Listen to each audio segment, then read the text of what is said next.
What is up, guys? It is your boy Full Shocker, the 96 Hedgehog here with our draft recap of APA Indigo Season 5.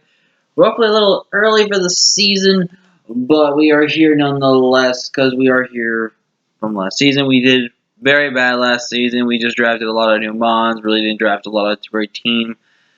We had a couple wins, but in the end, it wasn't the best. But we are here for some redemption. And I'm not gonna lie, I kind of don't like this team. I think I built the team the best I possibly could from what was left.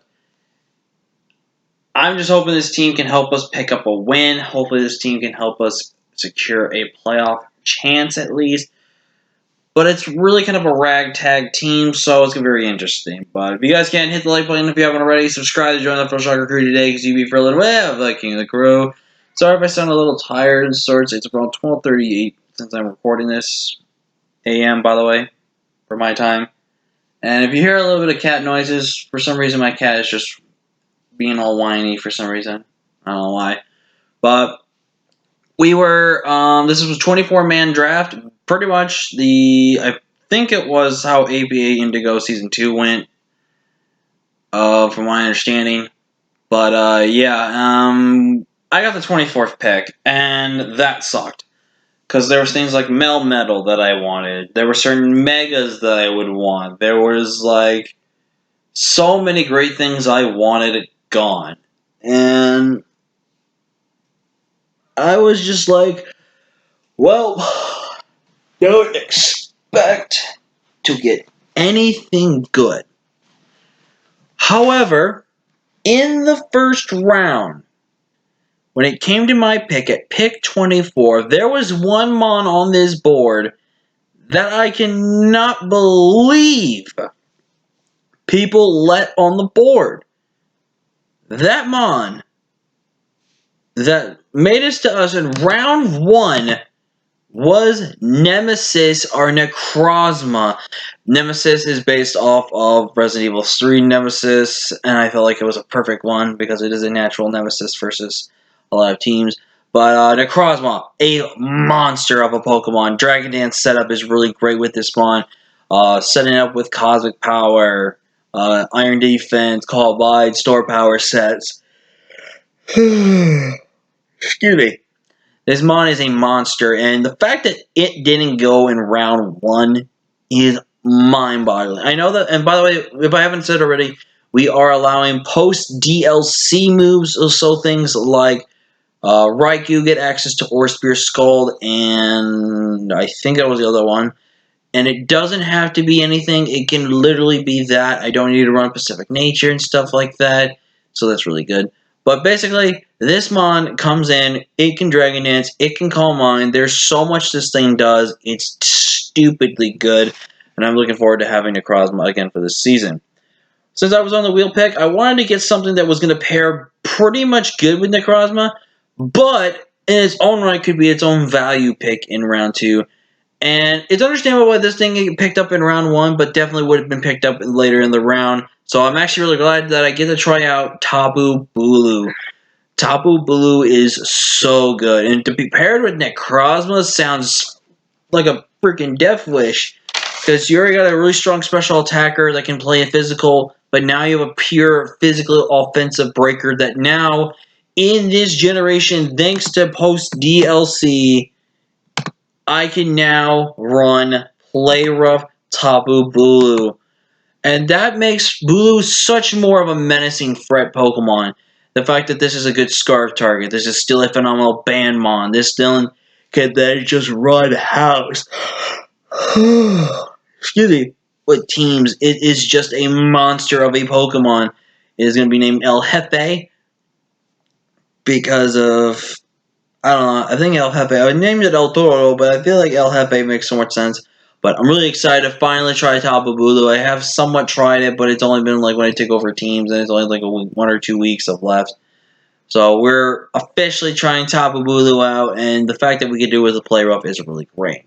So I had to wait another roughly 48 picks or something like that. So I had to get some really good value in the rounds that I got it. And with the first pick in the round 3, I grabbed Raikou, and Raiku's still be on the board for me. On my side of the spectrum, I kind of think it should have went later. What should have went before it did, because the fact that this thing got access to Scald and Aura Spear is dummy stupid. Because the fact that now ground types can't reliably switch into Raikou, this thing gives a stronger chance. It lets it comfortably run like a timid nature or a modest nature to run, go with Aura Spear and stuff like that. The calm mindsets with Raikou are so much more scarier, and it's just a massive threat Pokemon. I'm really excited to try it. I only tried it one time, and that was in APM Juniors, so this was on my championship team. So I'm looking forward to trying out Raikou again. Didn't get to do too much with Raikou in that season, so I'm hoping to have some more chances to have fun with it this season. Now, originally, this was Volcanion. I want you guys to know we made a total of 4 transactions. 3 for the grace period, and 1 I had to use up for my regular. So originally on this team, I had put Volcanion, Mega Tyranitar, Buffon, and Trapinch. Yes, I said Trapinch. So I changed it up. And the first change I made, so this technically counts as my round 4 pick, is Mega Gyarados. Now, what made me choose Mega Gyarados over Volcanion, essentially, and Mega Tyranitar? Well, first off, I felt like the ability for Gyarados was much more important. Plus, the access to Intimidate was also really good. But you look at this monster. This thing can actually surprisingly be very bulky. But more importantly, it is so deadly offensive. It is a nightmare to prep for. This thing is so destructive. And the fact that now the access to DLC, and even before DLC, Gyarados now gets Power Whip. And with Mole Breaker, Dragon Dance Power Whip will now destroy Water Absorb Mons.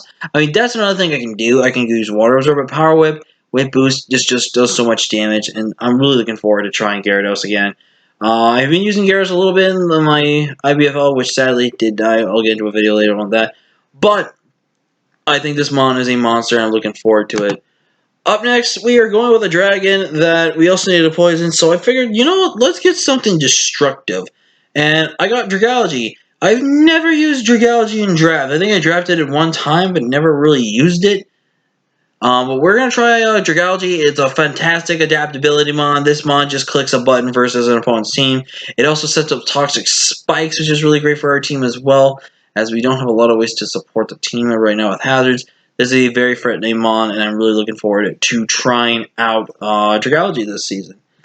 Up next is a mon I've drafted only one time and kind of barely used, but thanks to DLC, makes it much more fun to use, because now this thing has access to Body Press this generation, which is one thing I liked about it. It's also another Stealth Rocker, it's a Spikes user, a Toxic Spikes user, a Rapid Spinner, and more importantly than not, is actually a very bulky Steel type, and can be reliably defensive in either Special Def or Fizz Def, which is something I really liked about it.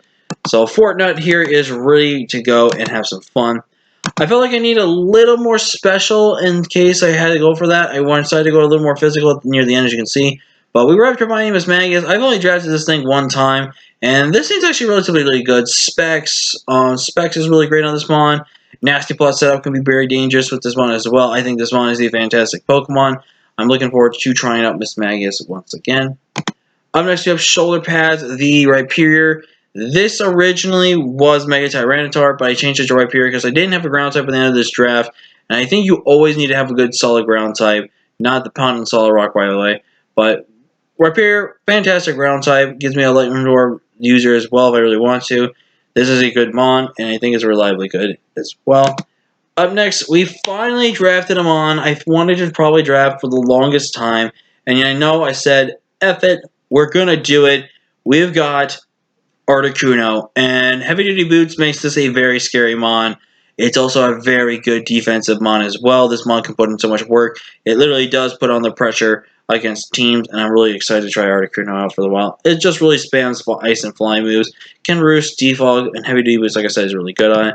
Flareon, we're not going to go into too much talk because we basically used it before, but it's a really good Guts mon. It could be run special if you really want to. And we got the Champ and Primate because he's a champion from the anime, but That's going to be the team, guys. Definitely leave a like down below if you haven't already. Subscribe to join for the crew today. I'll be seeing you.